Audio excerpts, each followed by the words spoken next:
The 40 Rules of Love. Elif Shafak. Viking. An imprint of Penguin Books. When I was a child, I saw God. I saw angels. I watched the mysteries of the higher and lower worlds. I thought all men saw the same. At last I realized that they did not see. Ellipsis. Shams of Tabriz. Prologue. Between your fingers you hold a stone and throw it into flowing water.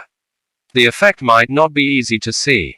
There will be a small ripple where the stone breaks the surface and then a splash, muffled by the rush of the surrounding river. That's all. Throw a stone into a lake. The effect will be not only visible but also far more lasting.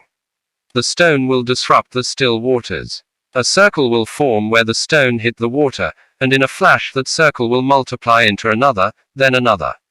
Before long the ripples caused by one plop will expand until they can be felt everywhere along the mirrored surface of the water. Only when the circles reach the shore will they stop and die out. If a stone hits a river, the river will treat it as yet another commotion in its already tumultuous course. Nothing unusual, nothing unmanageable. If a stone hits a lake, however, the lake will never be the same again. For 40 years Ella Rubinstein's life had consisted of still waters, a predictable sequence of habits, needs, and preferences. Though it was monotonous and ordinary in many ways, she had not found it tiresome.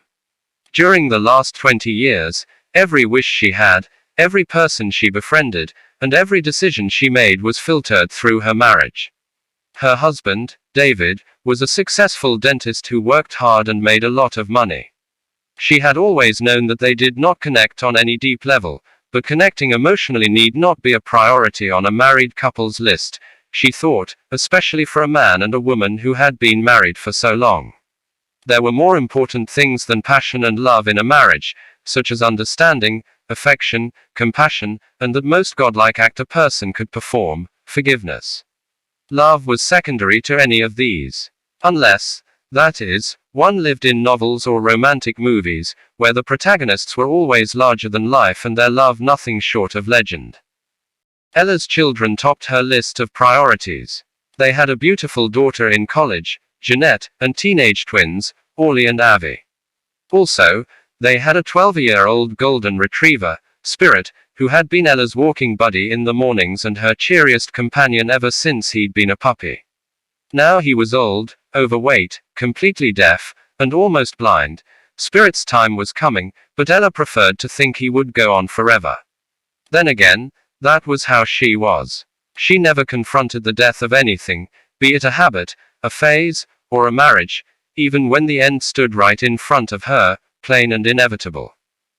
The Rubinsteins lived in Northampton, Massachusetts, in a large Victorian house that needed some renovation but still was splendid, with 5 bedrooms, 3 baths, shiny hardwood floors, a 3-car garage, French doors, and, best of all, an outdoor jacuzzi.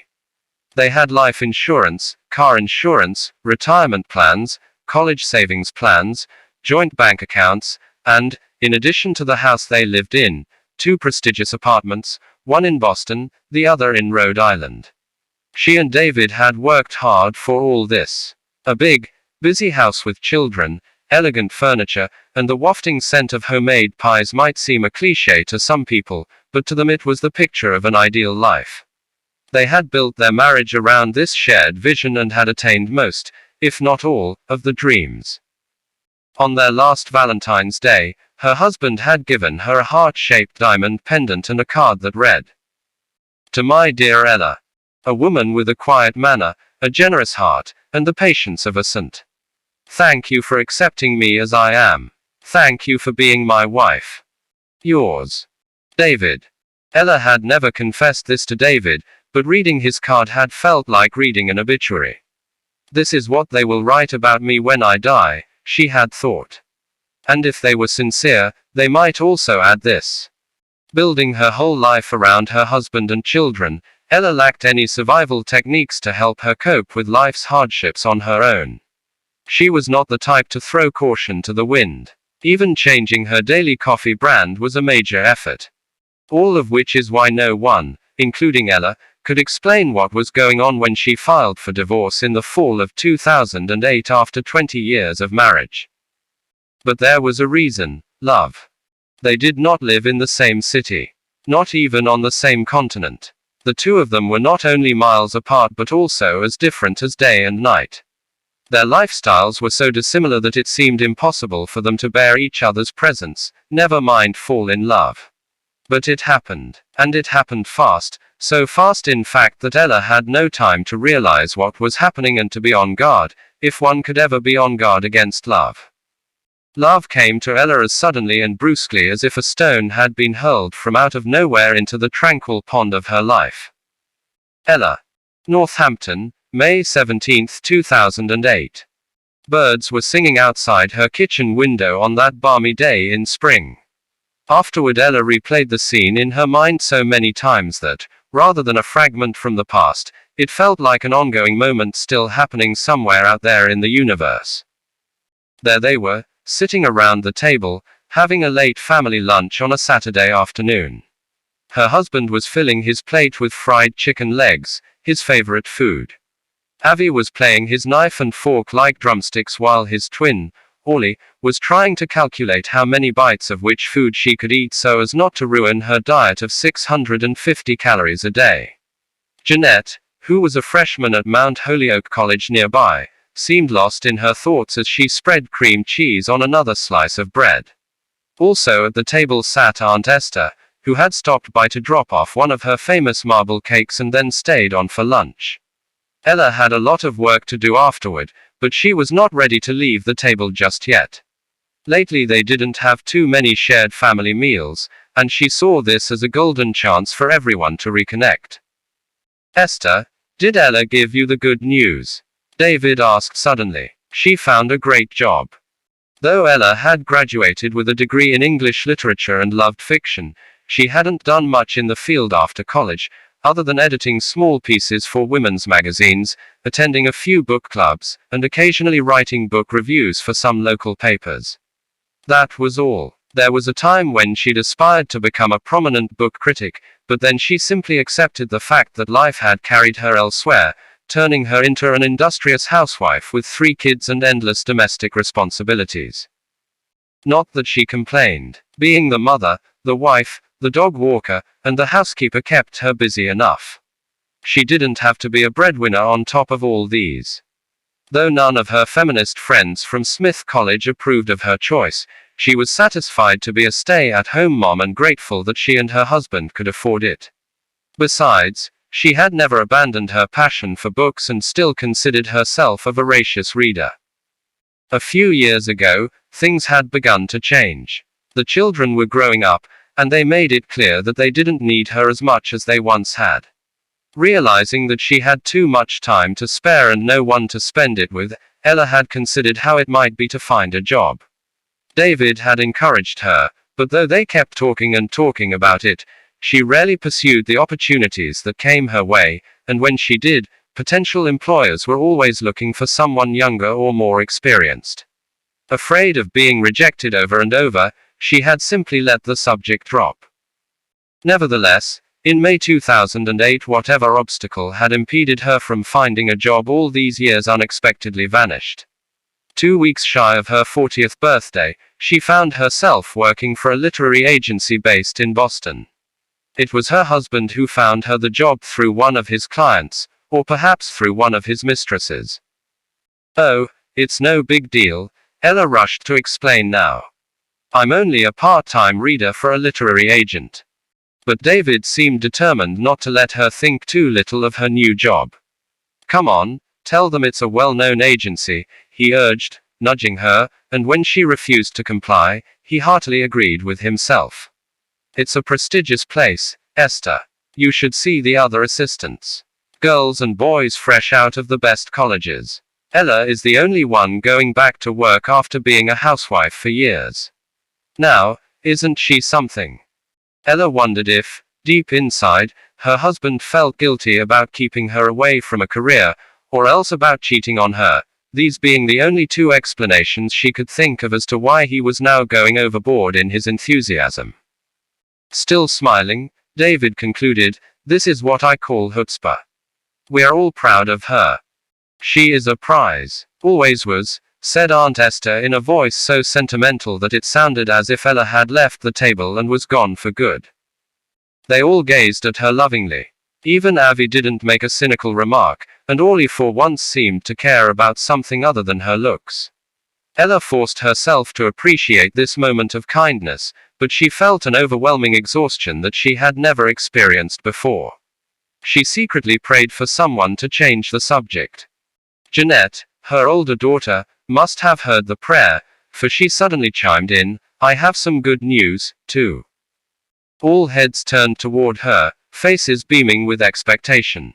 "Scott and I have decided to get married," Jeanette announced. "Oh, I know what you guys are going to say. That we haven't finished college yet and all that, but you've got to understand, we both feel ready for the next big move." An awkward silence descended upon the kitchen table as the warmth that had canopied them just a moment ago evaporated. Orly and Avi exchanged blank looks, and Aunt Esther froze with her hand tightened around a glass of apple juice. David put his fork aside as if he had no appetite left and squinted at Jeanette with his light brown eyes that were deeply creased with smile lines at the corners. However, right now he was anything but smiling. His mouth had drawn into a pout, as though he had just downed a swig of vinegar. "Great. I expected you to share my happiness, but I get this cold treatment instead," Jeanette whined. "You just said you were getting married," remarked David as if Jeanette didn't know what she'd said and needed to be informed. "Dad, I know it seems a bit too soon, but Scott proposed to me the other day and I've already said yes." "But why?" asked Ella. From the way Jeanette looked at her, Ella reckoned, that was not the kind of question her daughter had expected. She would rather have been asked when, or how. In either case it meant that she could start shopping for her wedding dress. The question, why, was another matter altogether and had completely caught her off guard. "Because I love him, I guess." Jeanette's tone was slightly condescending. "Honey, what I meant was, why the rush?" insisted Ella. "Are you pregnant or something?" Aunt Esther twitched in her chair, her face stern, her anguish visible. She took an antacid tablet from her pocket and started chewing on it. "I'm going to be an uncle," Avi said, giggling. Ella held Jeanette's hand and gave it a gentle squeeze. "You can always tell us the truth. You know that, right? We'll stand by you no matter what." "Mom, will you please stop that?" Jeanette snapped as she pulled her hand away. "This has nothing to do with pregnancy. You're embarrassing me." "I was just trying to help," Ella responded calmly, calmness being a state she had been lately finding harder and harder to achieve. "By insulting me, you mean? Apparently the only way you can see Scott and me getting married is me being knocked up. Does it ever occur to you that I might, just might, want to marry this guy because I love him? We have been dating for 8 months now." This elicited a scoff from Ella. "Oh, yeah, as if you could tell a man's character in 8 months. Your father and I have been married for almost 20 years, and even we can't claim to know everything about each other. 8 months is nothing in a relationship. It took God only 6 days to create the entire universe," said Avi, beaming, but cold stares from everyone at the table forced him back into silence. Sensing the escalating tension, David, his eyes fixed on his elder daughter, his brow furrowed in thought, interjected, "Honey, what your mom is trying to say is that dating is one thing, marrying is quite another." "But, Dad, did you think we would date forever?" Jeanette asked. Drawing in a deep breath, Ella said, "To be perfectly blunt, we were expecting you to find someone better. You're too young to get involved in any serious relationship." "You know what I'm thinking, Mom," Jeanette said in a voice so flat as to be unrecognizable. "I'm thinking you're projecting your own fears onto me. But just because you married so young and had a baby when you were my age, that doesn't mean I'm going to make the same mistake." Ella blushed crimson as if slapped in the face. From deep within she remembered the difficult pregnancy that had resulted in Jeanette's premature birth. As a baby and then as a toddler, her daughter had drained all of her energy, which was why she had waited 6 years before getting pregnant again. Sweetheart, we were happy for you when you started dating Scott, David said cautiously, trying a different strategy. He's a nice guy, but who knows what you'll be thinking after graduation. Things might be very different then. Jeanette gave a small nod that conveyed little more than feigned acquiescence. Then she said, "Is this because Scott isn't Jewish?"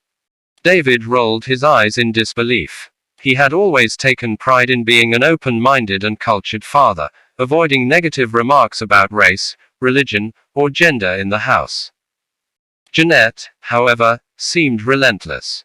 Turning to her mother, she asked, "Can you look me in the eye and tell me you'd still be making the same objections if Scott were a young Jewish man named Aaron?" Jeanette's voice needled with bitterness and sarcasm, and Ella feared there was more of that welling up inside her daughter. "Sweetheart, I'll be completely honest with you, even if you might not like it.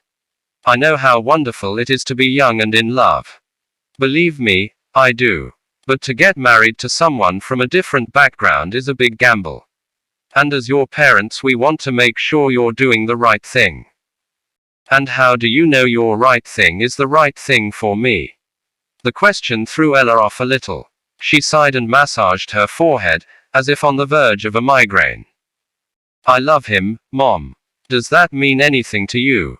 Do you remember that word from somewhere? He makes my heart beat faster. I can't live without him."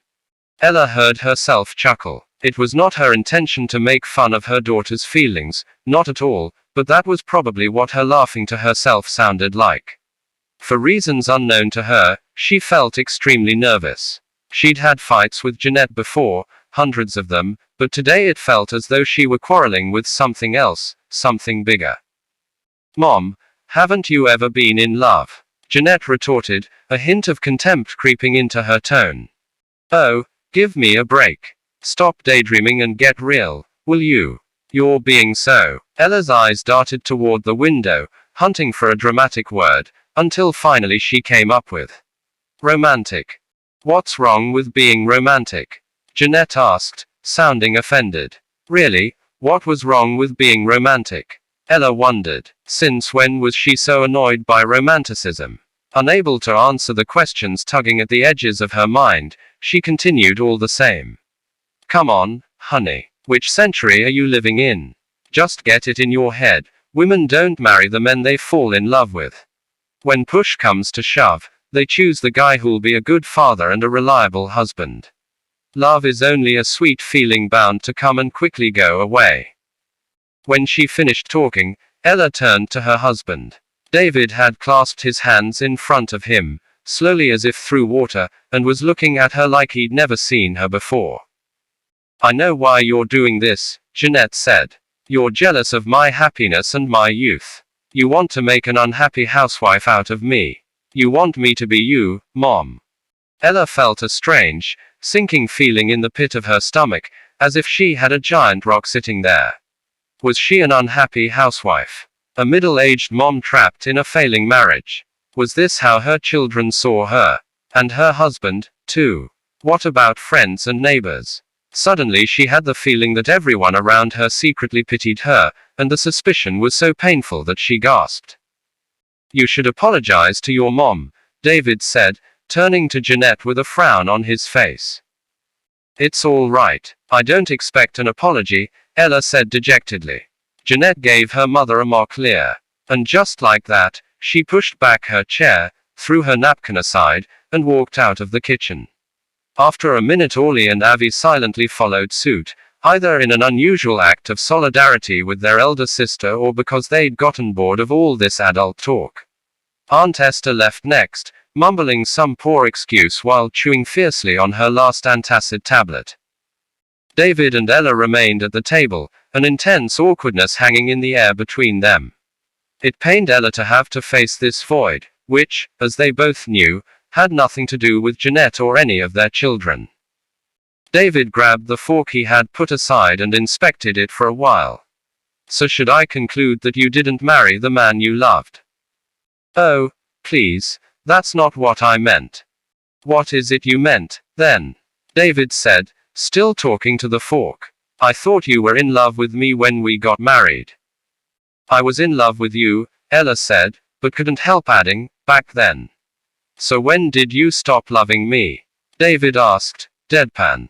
Ella looked at her husband in astonishment, like someone who had never seen her reflection before and who now held a mirror to her face.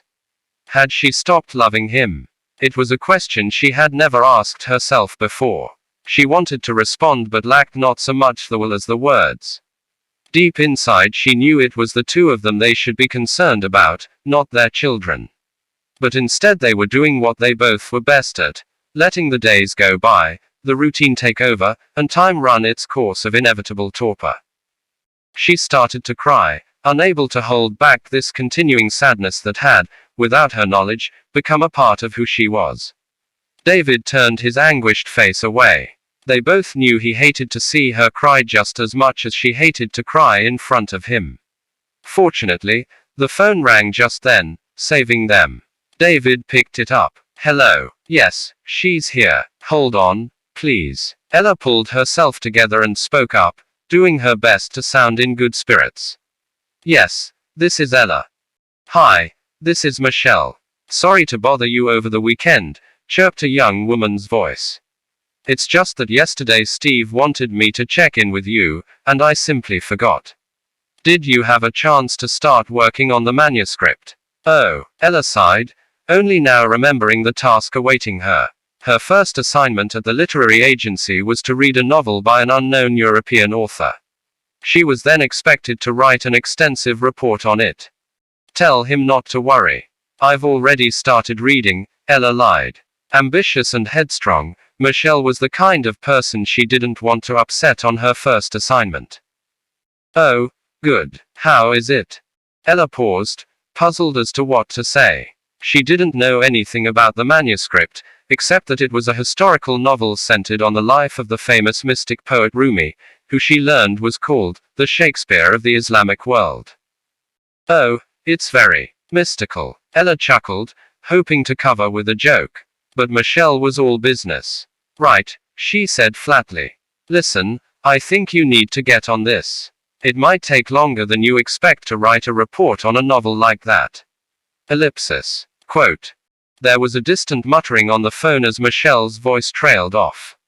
Ella imagined her juggling several tasks simultaneously, checking emails, reading a review on one of her authors, taking a bite from her tuna salad sandwich, and polishing her fingernails, all while talking on the phone. Are you still there? Michelle asked a minute later.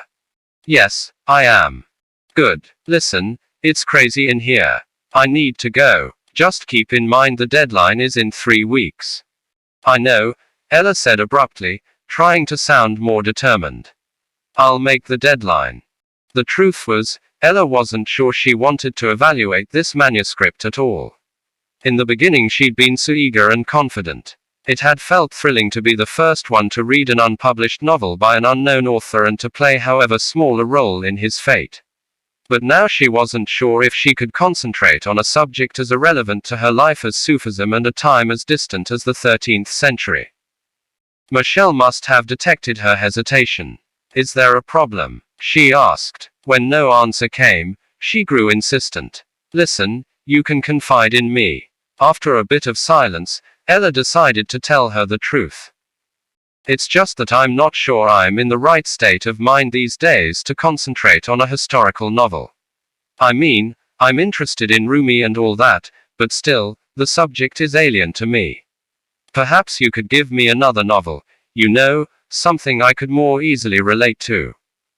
That's such a skewed approach, said Michelle. You think you can work better with books you know something about. Not at all. Just because you live in this state, you can't expect to edit only novels that take place in Massachusetts, right? That's not what I meant, Ella said, and immediately realized she had uttered the same sentence too many times this afternoon. She glanced at her husband to see if he, too, had noticed this, but David's expression was hard to decipher. Most of the time, we have to read books that have nothing to do with our lives. That's part of our job. Just this week I finished working on a book by an Iranian woman who used to operate a brothel in Tehran and had to flee the country. Should I have told her to send the manuscript to an Iranian agency instead? No, of course not, Ella mumbled, feeling silly and guilty. Isn't connecting people to distant lands and cultures one of the strengths of good literature? Sure it is. Listen, forget what I said. You'll have a report on your desk before the deadline, Ella conceded, hating Michelle for treating her as if she were the dullest person alive and hating herself for allowing this to happen. Wonderful, that's the spirit, Michelle concluded in her sing-song voice. Don't get me wrong, but I think you should bear in mind that there are dozens of people out there who would love to have your job. And most of them are almost half your age. That'll keep you motivated. When Ella hung up the phone, she found David watching her, his face solemn and reserved. He seemed to be waiting for them to pick up where they'd left off. But she didn't feel like mulling over their daughter's future anymore, if that was what they'd been worrying about in the first place. Later in the day, she was alone on the porch sitting in her favorite rocking chair, looking at the orangey red Northampton sunset. The sky felt so close and open that you could almost touch it. Her brain had gone quiet, as if tired of all the noise swirling inside. This month's credit card payments, Ollie's bad eating habits, Avi's poor grades, Aunt Esther and her sad cakes, her dog Spirit's decaying health, Jeanette's marriage plans, her husband's secret flings, the absence of love in her life. One by one, she locked them all in small mental boxes. In that frame of mind, Ella took the manuscript out of its package and bounced it in her hand, as if weighing it. The title of the novel was written on the cover in indigo ink, Sweet Blasphemy. Ella had been told that nobody knew much about the author, a certain Az Zahara, who lived in Holland. His manuscript had been shipped to the literary agency from Amsterdam with a postcard inside the envelope. On the front of the postcard was a picture of tulip fields in dazzling pinks, yellows, and purples, and on the back a note written in delicate handwriting. Dear Sir, Madam. Greetings from Amsterdam. The story I herewith send you takes place in 13th century Konya in Asia Minor. But I sincerely believe that it cuts across countries, cultures, and centuries. I hope you will have the time to read Sweet Blasphemy, a historical, mystical novel on the remarkable bond between Rumi, the best poet and most revered spiritual leader in the history of Islam, and Shams of Tabriz, an unknown, unconventional dervish full of scandals and surprises. May love be always with you and you always surrounded with love. Az Zahara. Ella sensed that the postcard had piqued the literary agent's curiosity. But Steve was not a man who had time to read the work of an amateur writer. So he'd handed the package to his assistant, Michelle, who had passed it on to her new assistant. This is how Sweet Blasphemy ended up in Ella's hands. Little did she know that this was going to be not just any book, but the book that changed her life. In the time she was reading it, her life would be rewritten. Ella turned the first page. There was a note about the writer. Az Zahara lives in Amsterdam with his books, cats, and turtles when he is not traveling around the world. Sweet Blasphemy is his first novel and most probably his last. He has no intention of becoming a novelist and has written this book purely out of admiration and love for the great philosopher, mystic, and poet Rumi and his beloved son, Shams of Tabriz. Her eyes moved down the page to the next line. And there Ella read something that rang strangely familiar. For despite what some people say, love is not only a sweet feeling bound to come and quickly go away. Her jaw dropped as she realized this was the contradiction of the exact sentence she had spoken to her daughter in the kitchen earlier in the day. She stood still for a moment, shivering with the thought that some mysterious force in the universe, or else this writer, whoever he might be, was spying on her. Perhaps he had written this book knowing beforehand what kind of person was going to read it first. This writer had her in mind as his reader. For some reason unbeknownst to her, Ella found the idea both disturbing and exciting. In many ways the 21st century is not that different from the 13th century. Both will be recorded in history as times of unprecedented religious clashes, cultural misunderstandings, and a general sense of insecurity and fear of the other. At times like these, the need for love is greater than ever. A sudden wind blew in her direction, cool and strong, scattering the leaves on the porch. The beauty of the sunset drifted toward the western horizon, and the air felt dull, joyless. Because love is the very essence and purpose of life. As Rumi reminds us, it hits everybody, including those who shun love, even those who use the word romantic as a sign of disapproval. Ella was as bowled over as if she had read there, love hits everybody, even a middle-aged housewife in Northampton named Ella Rubinstein. Her gut instinct told her to put the manuscript aside, go into the house, give Michelle a call, and tell her there was no way she could write a report on this novel.